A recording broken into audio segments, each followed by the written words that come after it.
Seguimos en Ciudad Más y es un placer recibir al filósofo Pablo Romero para hablar de la ley de medios y la vinculación con el capital cultural de un país. ¿Qué tema te mandaste? Sí, bueno, justo que hace 48 horas entró el proyecto de ley en el Parlamento y ahora se viene precisamente una instancia de debate sobre un tema crucial. Ahí está. ¿Y qué vínculo tendría esta ley de medios con el capital cultural de Uruguay, por ejemplo?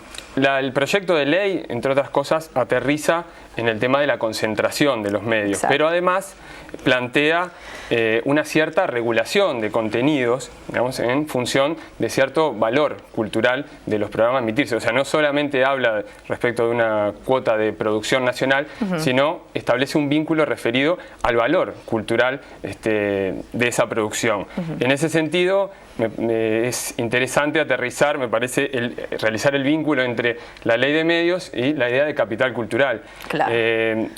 Quizás el concepto de capital cultural se ha de alguna manera popularizado, digamos, a partir de la obra del sociólogo Bourdieu, de Pierre Bourdieu.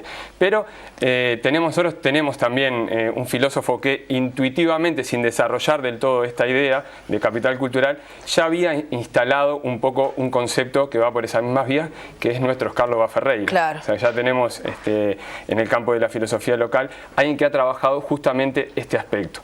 Baferreira señalaba respecto de la desigualdad, de cómo se reproducía la desigualdad, que no solamente incidía el tema económico.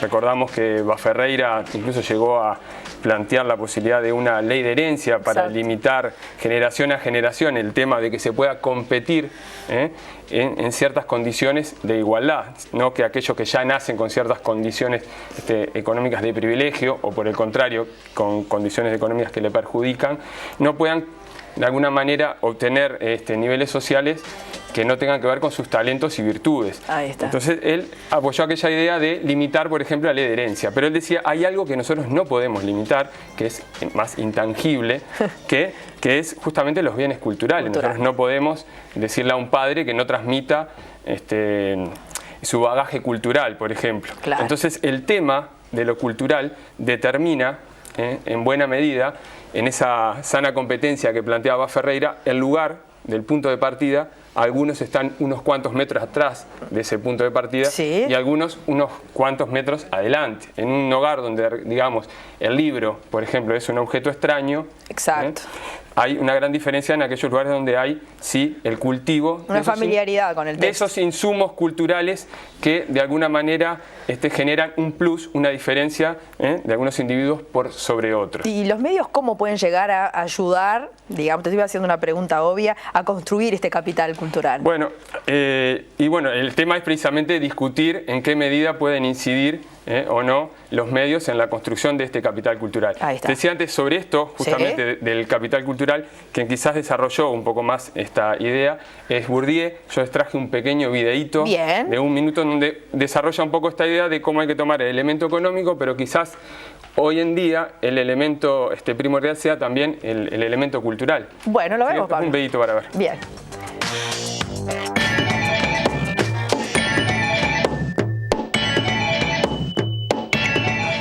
Alors, on arrive à l'inégalité. Bon, alors, parmi les facteurs de stabilité, de permanence, il y a évidemment la transmission du capital. Bon, le papa riche, on peut donner de l'argent à son fils pour qu'il crée une entreprise. Bon, par exemple, si il fait des études pas terribles, il a tout raté, même une petite école commerciale, comme font les fils à papa aujourd'hui.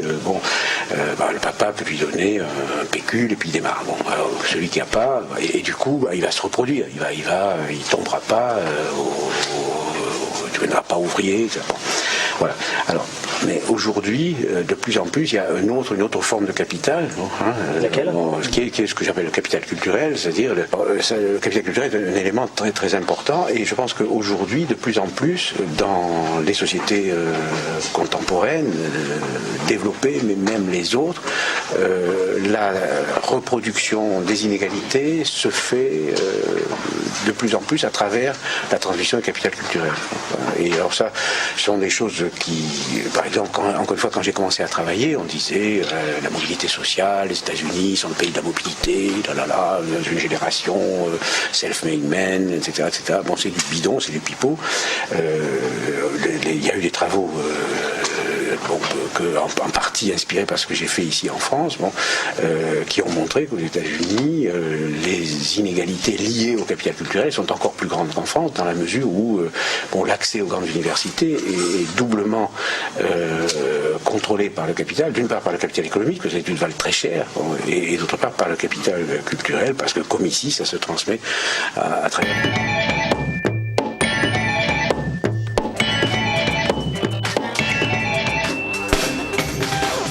Bueno, allí quedaba clara la definición de capital cultural. Debe ser el capital al que menos hace referencia en general, ¿no? Sí, lamentablemente. Es impresionante la anticipación que tiene, por ejemplo, la perspectiva de Ferreira. Exacto. Unas cuantas décadas antes,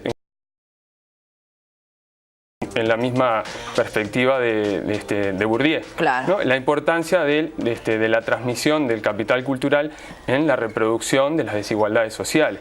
Ahora acá el punto sería exactamente establecer qué responsabilidades les competen a los medios de comunicación en vinculación con el capital cultural. Frente a esto tenemos dos posibilidades. Sí. Digamos, por un lado, tenemos quien consideran que los medios de comunicación sí tienen una responsabilidad clave en la construcción del capital cultural, y en este sentido me gustaría traer a escena a Karl Popper, que es un filósofo austríaco de cuño liberal, un sujeto que filosóficamente de alguna manera apoyaba casi todas las desregularizaciones, habló de sociedad abierta, a favor de casi todas las despenalizaciones, pero sin embargo, cuando llegaba al campo de la regulación de los contenidos televisivos, que era el punto que quizás más le interesaba, vinculado a los medios de comunicación, sobre todo la televisión, planteaba, ahí sí se volvía bastante, digamos, no sé si el término es conservador, pero sí consideraba que había claramente que regular. Por dos asuntos. Primero, porque consideraba que, por ejemplo, los profesores, frente a los medios no tenemos ninguna chance de competir, digamos. ¿No? En la transmisión de capital cultural, otro de los actores involucrados, por ejemplo, son los docentes, ¿no? Claro. Y Popper decía, ¿cómo poder competir un docente frente a determinados elementos de transmisión de una clase, incluso son considerados hasta aburridos, frente al imperio de lo entretenido, de la acción, del vértigo que supone la televisión? Claro, es la que tenemos hoy, ¿no? Es lo que tenemos hoy, ¿no? Entonces dice, frente a ese imperio de lo fresco, lo espontáneo, de alguna manera... El desparpajo, lo gracioso. Lo superficial, es un poco muy difícil competir desde ese otro lugar educativo. Y la televisión claramente tiene un rol educativo, un rol de transmisión de valores y construye capital cultural. Ahí está. ¿No? Y luego planteaba algo, en segundo lugar, que decía, si nosotros regulamos, por ejemplo, el tráfico, a alguien se le pide que para conducir saque su libreta de conducir, ¿no? Y si conduce mal, ¿qué pasa? Se le saca esa libreta, ¿verdad? Bien. Entonces decía, lo mismo debería pasar con los medios de comunicación, deberían estar regulados. Que es lo que va a pasar acá. Un poco es para instalar la discusión desde ese lugar. Bien. Aunque está planteado el tema de algunas, si no se cumplen con algunos requisitos, las licencias que van a ser renovables cada un tiempo, podría suceder algo de esto, y me parece, que iría un poco en función de esto que señalaba Popper. Bien. Por otra parte, tenemos otra perspectiva que plantea que los medios de comunicación, son medios que de alguna manera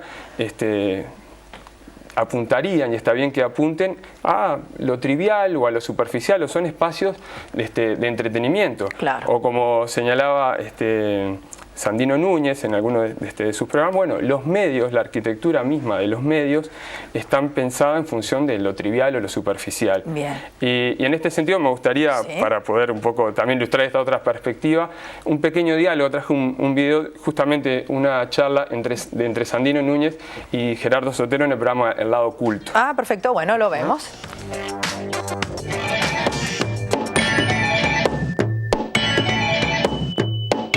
Cuando me enteré que había un programa que llamaba, en la televisión, que llamaba Prohibido Pensar, y dije, bueno, por fin alguien se sinceró con el público, ¿no?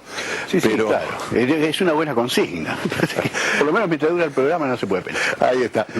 Vamos a hacer al revés. Vamos a empezar por intentar demostrar que se puede pensar y mirar televisión al mismo tiempo. Algo de lo cual los neurólogos dudan, por ejemplo. Y no solamente los neurólogos, la duda de los neurólogos es una duda demasiado científica. Yo creo que hay una duda de sentido común, que es mucho más válida. El problema es que los que hacemos televisión hacemos cosas para no pensar demasiado, o yo tengo una... En ese sentido soy bastante, tengo un sentido exculpatorio de mi trabajo. Yo creo que el medio en sí invita a la trivialidad. Es decir, si vos querés de verdad hacer filosofía, de verdad conocer los complejos fenómenos políticos o sociales o culturales, tenés que ir a los libros, a las conferencias, a los seminarios o cosas así. No sé cómo lo ves tú como televidente realizador de televisión. No, yo estoy 100% de acuerdo contigo. Entiendo que durante un tiempo, digamos, se alentó la posibilidad crítica, digamos, y hasta deconstructiva, si se quiere, de pensar que una cosa son los medios y otra cosa es la gente que maneja los medios. De tal forma que bastaba cambiar esa gente mala, mediocre o tonta por gente buena, astuta y qué sé yo, para tener un buen medio. Ahora, el problema, creo yo, es que estructuralmente el medio está herido. Supongo que hay cierta lesión que proviene de la arquitectura misma de los medios.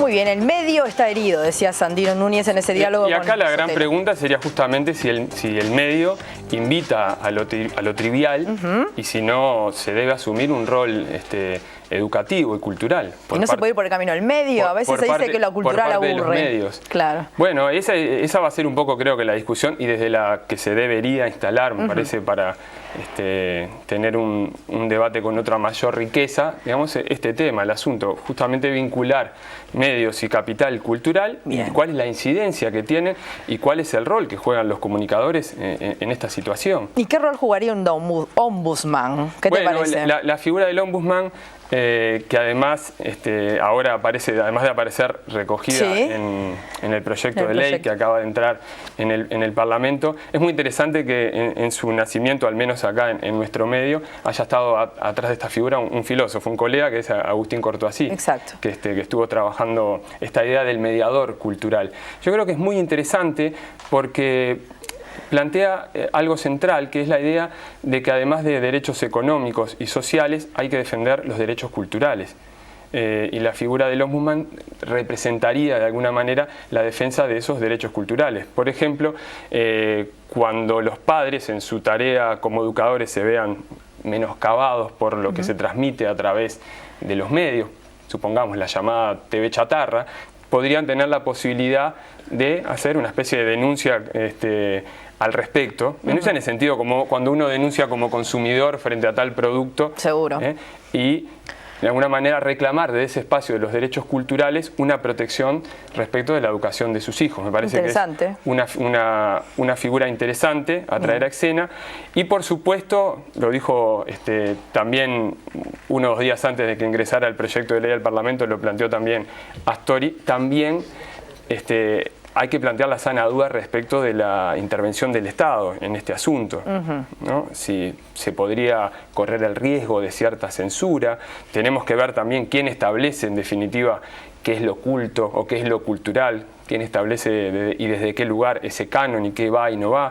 Creo que también se puede correr ese cierto riesgo y es una discusión abierta. Lo que sí me parece que es claro que la idea de capital cultural tiene que ver con esto de la ley de medios y es una sana discusión a tener, ¿no? Jugando un poco estos elementos. Muy bien, Pablo Romero, muchas gracias por tu aporte. Gracias, nos vemos el jueves. Nos vemos el jueves y nosotros ahora volvemos con Leo.